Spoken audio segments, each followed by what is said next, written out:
Selamat datang kembali di channel Profesor Parno. Di video kali ini kita akan coba membahas mengenai NLP task dan analisis teks seperti stemming, lematisasi, post tagging, dan lain sebagainya. Sebelum kita mulai pembahasannya, kita bumper dulu.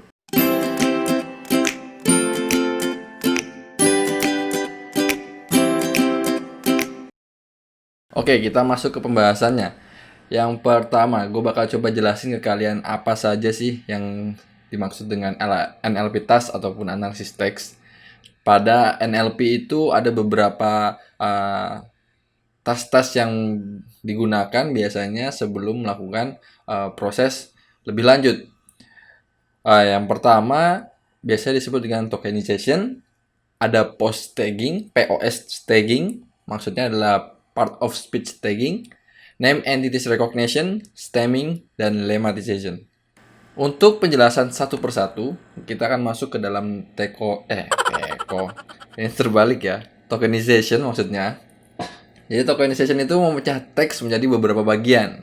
Oke, misalnya ada satu buah korpus ataupun misalnya kalian ngambil korpus dari website, satu Wikipedia misalnya.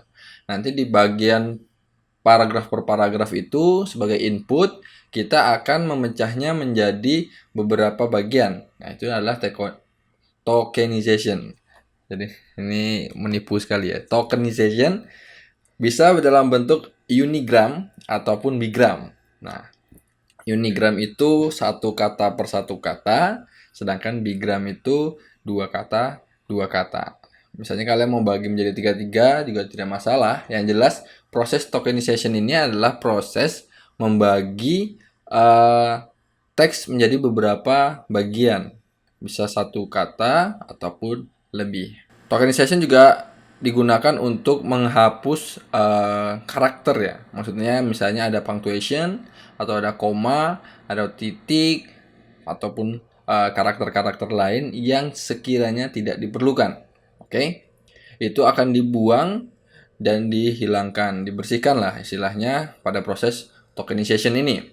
Tokenization ini biasanya sudah pasti sih, tapi mostly pasti digunakan karena untuk melakukan proses NLP, Natural Language Processing, kita perlu memenggal kata-kata kata per kata dari suatu korpus atau suatu kalimat di paragraf tertentu.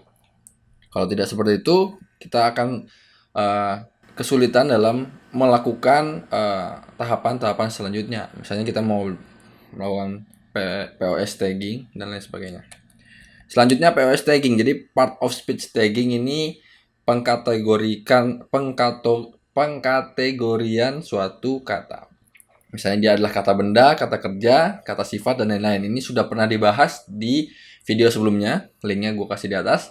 Jadi seperti kita mengelompokkan kata itu berdasarkan bagian-bagiannya. Bisa dia sebagai subjek, predikat, objek, atau misalnya dia sebagai sifatnya, misalnya kata benda, kata kerja, kata sifat, ataupun part of speech lainnya. Di NLTK itu juga sudah ada function yang disediakan oleh NLTK, tapi di Python sendiri built-in functionnya sudah ada, yaitu post tag. Jadi di Python itu dia sudah ada ya post tag ini, POS tag. Jadi tinggal digunakan, yaitu POS underscore tag. Oke, selanjutnya name entities recognition. Nah, kalau ini biasa digunakan untuk mengidentifikasi kata atau frase berdasarkan kategorinya. Nah, ini sebenarnya hampir sama seperti POS tagging, tapi ini lebih ke nama dari entitas. Misalnya ketika kita memenggal kata, di sini machine learning is awesome, right? Nggak bisa. Misalnya contoh yang lain, kita menemukan subjek yang bermacam-macam, kita bisa melakukan name entities recognition dengan korpora-korpora yang disediakan oleh NLTK, dan dia akan melakukan kategori bahwa ini itu nama orang atau nama institusi atau perusahaan, atau ini adalah lokasi, ataupun ini adalah nama-nama hewan, nama-nama buah, dan lain sebagainya. Inilah yang disebut dengan name entities. Di korpora NLTK sudah punya punya korpus lengkapnya mengenai hal ini, mana yang nama orang seperti video sebelumnya juga, mana yang nama institusi dan lain sebagainya. Jadi kita bisa memisahkan mana yang nama orang, ada yang apakah ini adalah suatu lokasi tertentu dan lain sebagainya.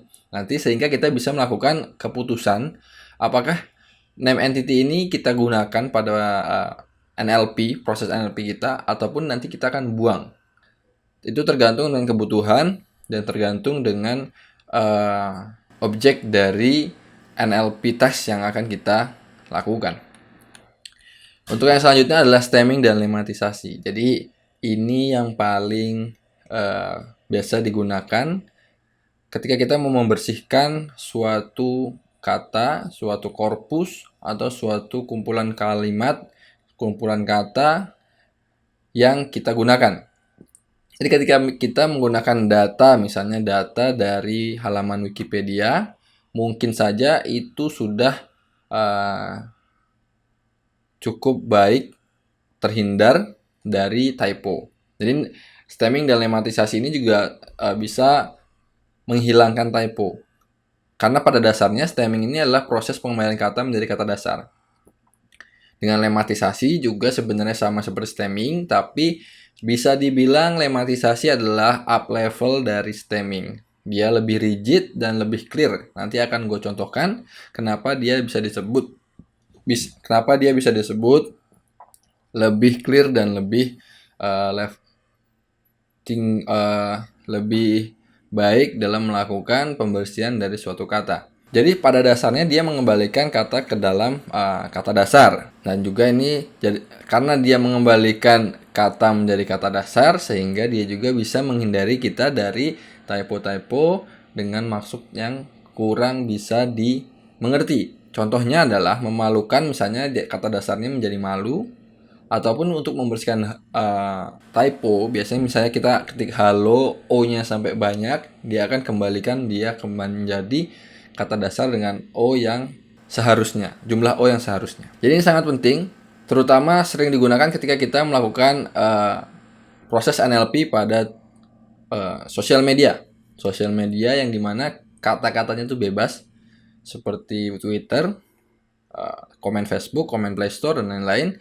Itu kan biasanya ada saja orang yang ngetik huruf vokalnya misalnya kelebihan, atau mengetik juga huruf konsonan juga kelebihan, sehingga sebenarnya kita kalau manusia baca itu ngerti, tapi kalau misalnya kita melakukan analisis menggunakan machine learning, kita perlu melakukan stemming dan lematisasi untuk membuat mesin kita itu akan paham apa yang dimaksud dari tweet atau apapun itu di sosial media yang dituliskan oleh pengguna. Oke, jadi sekarang kita langsung aja ke hands on-nya. Sini gue udah siapin Jupyter Notebook. Jadi yang pertama yang bakal gue demokan adalah menggunakan stemming, menggunakan Porter Stemmer yang disediakan oleh NLTK. Kita panggil dia di nltk.stem dan .porter. Kita import metodenya Porter Stemmer. Nah, setelah kita import, kita masukkan dia ini ke dalam sebuah objek. Misalnya kita buat Porter Stemmer biar jelas. Biasanya kita panggil dia variabel dengan namanya ya. Jadi si Porter Stemmernya mana ya, Porter Stemmernya kita masukkan di objek dengan nama objeknya Porter Stemmer. Jadi nanti tinggal kita panggil aja. Kita masukin si Porter Stemmernya ini di objek yang kita bebas tentukan sebenarnya. Setelah Porter Stemmer ini kita masukkan di suatu objek, nanti objek ini tinggal kita panggil, kita gunakan, dan kita panggil metodenya yaitu stem. Kita akan melakukan stemming terhadap kata. Misalnya kalian mau membersihkan kata mesin, seperti yang tadi di slide, machines pakai S, dan kita lihat hasilnya. Nah, di stemming dari NLTK ini, Porter Stemmer ini, dia melakukan stemming mesin dengan hasil MACHIN. Nah, kalau dilihat sih dirasa kurang tepat ya. Tapi ketika kita menggunakan, bukan berarti Porter Stemmer ini jelek gitu ya. Kita bisa gunakan dia di kata lain, misalnya di learning. Kita mau lihat hasilnya learn. Jadi hanya di beberapa kata tertentu si Porter Stemmer ini dirasa kurang tepat melakukan stemmingnya, jadi tidak sesuai dengan apa yang kita harapkan. Tapi kalau kita pakai yang learning, ini mesin ini kita lihat hasilnya memang kurang baik. Tapi kalau misalnya kita lihat di learning, dia mengembalikan dia ke kata dasarnya sudah cukup baik. Nah, tadi kan sudah gue bilang bahwa ada next level dari stemming, yaitu lematisasi. Lematisasi 11-12 dengan stemming, tapi dia lebih clear dan kita akan coba membandingkan. Yang pertama gue akan panggil dia di NLTK stem juga. Kita import namanya WordNet Lematizer. Oke. Sorry.